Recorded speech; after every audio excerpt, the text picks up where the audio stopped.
Piff, this first one's for you, actually. I'm curious if you could reflect being a part of this organization in two very different eras of New York Liberty basketball, and just what changes have you seen in the many years since you've been here, and how has it felt, within you to be back in New York? Um, I think here they really cater to us a lot to make us really feel comfortable. So it's been a great experience to be here so far, and just to be home is awesome to me. I can walk to go see my grandma. My mom and dad is always around. My family, my friends. So it's just been really great for me so far. I appreciate that. Thank you. Kayla, for you, I think it was maybe yesterday, Natasha Cloud tweeted something along the lines of, we need more teams, players deserve to be on rosters. You were someone who was undrafted, and you were someone who worked your way onto WNBA rosters. And so I'm curious what you think is different about now versus when you were fighting to get onto a roster? And what about the current moment in the WNBA makes not just team expansion, but maybe roster expansion vital? Yeah, it's kind of difficult. There's only 12 spots. There's only 144 of us, but there's so much great talent, and when you have to come down to those decisions of who you want to cut, it's kind of hard, So I do agree that we should expand and stuff like that, but of course that comes with, money and the area that they're planning on opening. So it is tough because I think the most important thing, just because you're cut don't mean that you're not good.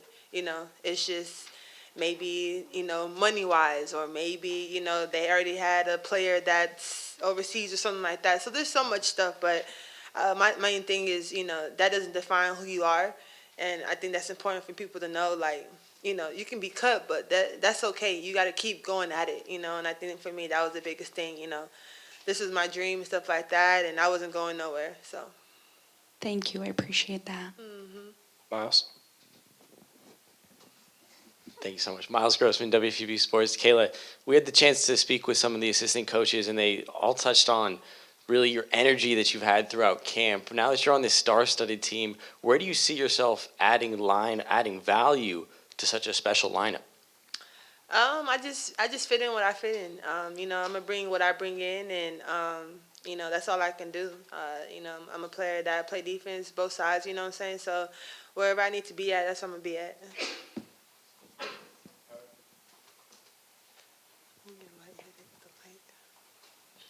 Howard Mandel with the Nets. Good to see you both. One for each of you, if I could. Kayla, whenever you come up in conversation, what everyone says is, wow, she's so good at guarding 1 through 4. I'm wondering if there's a particular defensive assignment that you enjoy the most. It really don't matter. I think most of my assignments is, to guard the best player on the other team. Mm-hmm. So whether that be DT, whether that be Deladon, whether that was Stewie when she played in Seattle, it was DeWanna Bonner when she played in Connecticut. I just embrace it. I take that with pride, and I do my work, and and then I do the best I can to shut them down. Appreciate that. And Pip, for you, you talked about obviously this being home, and I wonder, with the team here, which obviously has championship aspirations, what it would mean to you. Have you thought about what it would look like in that moment if New York could win a championship and you could be part of this team doing it here, where it hasn't been done for the Liberty yet? Yeah, I thought about it. I think I spoke about it the other day. I was just saying how it would be so special because we are the mecca of basketball. We're a basketball city, and we haven't had that on the men's side and on our side. So I think for me to be a part of that, to be able to win a championship here, play at the Barclays, I grew up in Fort Greene, so it'll be really special for me. Hello, Jeff Maglicetti with All Knicks. Epiphany, welcome back. My first question is for you, kind of bounced off what others have said. You've been with this team for a while, and your first stint with the team, you kind of turned yourself into a bit of a WNBA staple, built yourself a lasting career. Nowadays, you're looked upon as a veteran leader, someone who's done this before, someone who's won before in this league. So what's impressed you the most about this training camp as someone who's had her fair share of training camp exploits throughout the association? I just think like how we pick up on things so quickly. I mean, I know I've been in the league a lot, but I haven't been in a lot of camps. I've been overseas during camps, so this is kind of new for me too. It's probably like my third or fourth camp, but just how we picking up things quickly, and we just like what's the word? What you trying to say?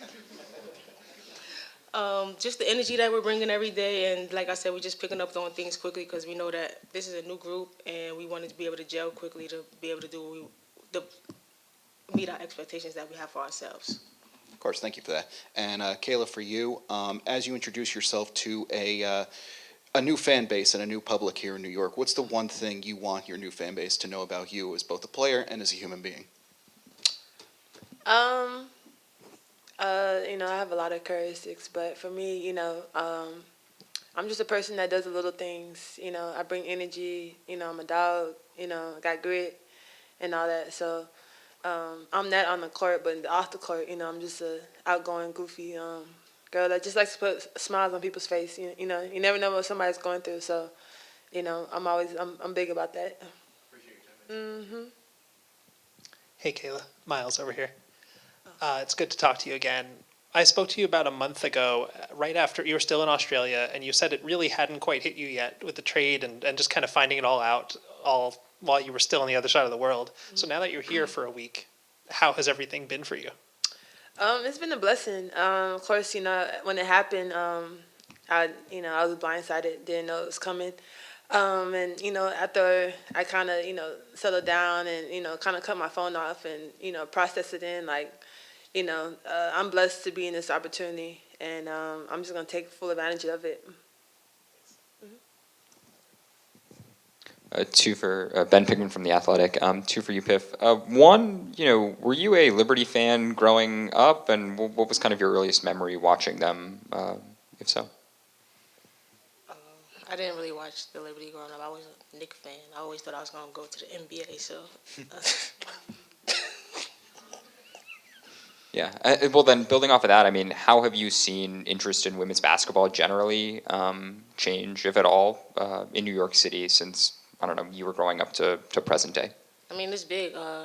Just how many women's tournaments that we have for like the youth growing up. I didn't have that. I had to play in a lot of boys tournaments. So, just that we have that the tournaments that they can go to and to build. How do you see the Knicks series playing out? Knicks Heat then?